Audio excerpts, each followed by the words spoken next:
For Colin Kaepernick, it began a year ago with the hope of sending a message. Colin Kaepernick's protest against racial injustice seems to be gaining traction. Colin Kaepernick should have a job in NFL. Colin Kaepernick brought the injustices of black men and women to the forefront of conversations, and our country showed its true colors. Kaepernick took a knee and was kicked out of the NFL. And now, another chapter.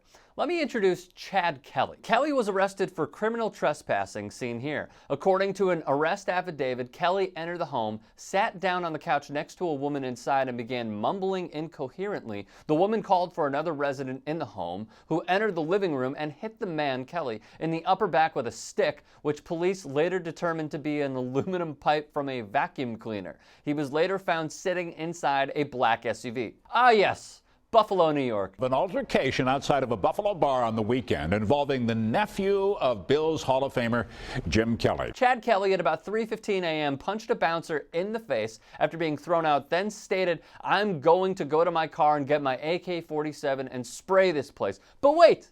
There's more. Kelly was forcibly removed from the vehicle, officers said. Police said Kelly kicked and tried to swing at officers as they removed him from the vehicle. They said he resisted getting into a patrol vehicle and struggled with staff at Central Booking. In college, Kelly, the nephew of Hall of Fame quarterback Jim Kelly, was kicked off Clemson's roster, arguing with coaches over a fourth down call, threatening to quit if he weren't named the starter. He got into an altercation with none other than Dabo Swinney, the richest college football coach ever. Dabo Swinney. Prior to getting kicked off the squad, he beefed with fellow quarterback on the Tigers, Cole Stout, calling him out on Twitter. What a leader.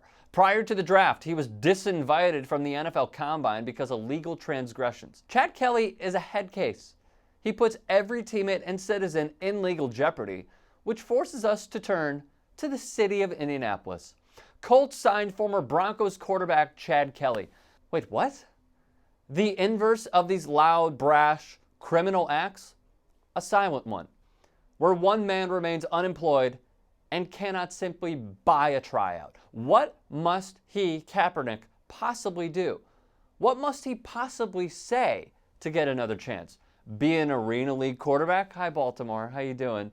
An interception machine? What's good, Nathan Peterman and the Oakland Raiders? We see you out there. A man who hadn't played a down since 2011? Dan Snyder, you blasphemous fuck, I see you too. Or maybe, just maybe, Cap should try a different approach. Be a guy who pigeonholes himself into 2 transfers, threatens gun violence on an entire establishment, illegally trespasses while intoxicated and gets arrested, and beefs with coaches and beefs with teammates alike. Chad Kelly, Kellen Clemens, E.J. Manuel, Aaron Murray, Garrett Gilbert, Mark Sanchez, David Fales, Austin Davis, Cooper Rush, Thad Lewis, Brad Kaya, Joe Webb, Ryan Nassib. Hell, I'll even throw in Jay Cutler, where the Miami Dolphins and Adam Gase had to lure him with a $10 million contract when he was about to go shoot that stupid Cavallari show. The list continues to go on and on and on. And like Diddy once said, the saga continues.